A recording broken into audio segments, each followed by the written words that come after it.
Something wicked this way comes as The Chilling Adventures of Sabrina is now streaming, but does this fresh take on the franchise live up to its other adaptations? Ladies and gentlemen, this is Matt Rogers. But before we get started, this video is brought to you by Amino. Amino is your access to millions of communities with like-minded people. You can discuss your interests, your passions, your fandoms, and The Chilling Adventures of Sabrina's Amino is one of my favourite communities. You can catch up on all the latest Sabrina news, vote on polls to share your opinion, but most importantly, I don't think I'm alone in saying this. It's hard to find people in everyday life in school or at work that like the same shows you do, but here you can discuss, debate, and make new friends with similar interests. Speaking of which, be sure to post on my profile and let me know all your opinions and theories of the show.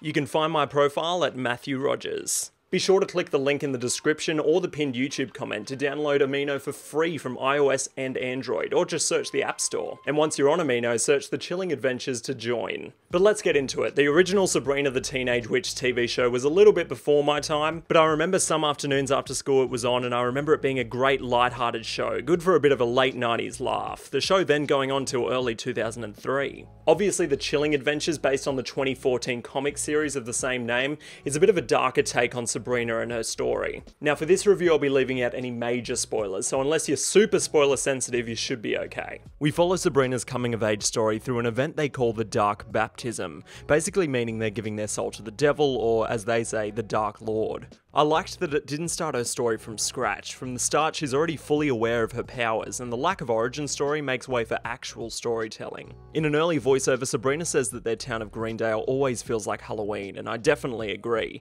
That explains the tone of the series really well. Almost all the scenes throughout the series are either dark and gothic or overcast and foggy, fitting the Halloween mood perfectly. Sabrina is played by Kiernan Shipka, who has done some minor roles in major shows in the past, including guest voice roles in cartoons like Family Guy and American Dad. However, this is definitely her most notable role yet. Another familiar face is Disney star Ross Lynch, you may know from Austin and Ally, or more recently the title role in My Friend Dharma. Some may have noticed that Hilda is played by Lucy Davis, who I loved in Wonder Woman as Etta Candy. I am not opposed to engaging in a bit of fisticuffs should the occasion arise. And doesn't Sabrina's friend Susie look exactly like Finn Wolfhard?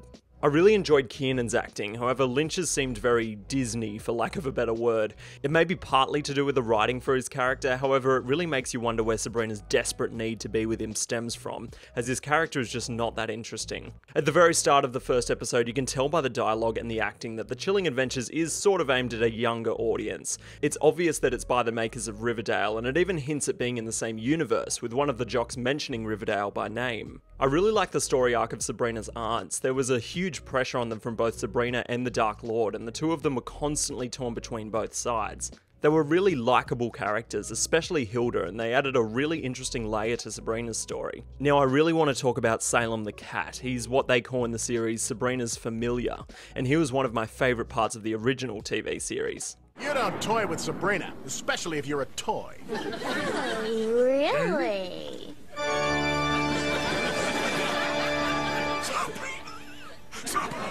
His introduction was visually amazing, but throughout the series, he doesn't talk. He just shows up briefly to assist when needed and then disappears. He's hardly a key player throughout the series at all. The show's creators said that star Kiernan Shipka discovered during filming that she is majorly allergic to cats, which wouldn't help, and they said that an animatronic cat like the sitcom version of the show would have been clunky, but there's no real reason they couldn't have taken advantage of CGI.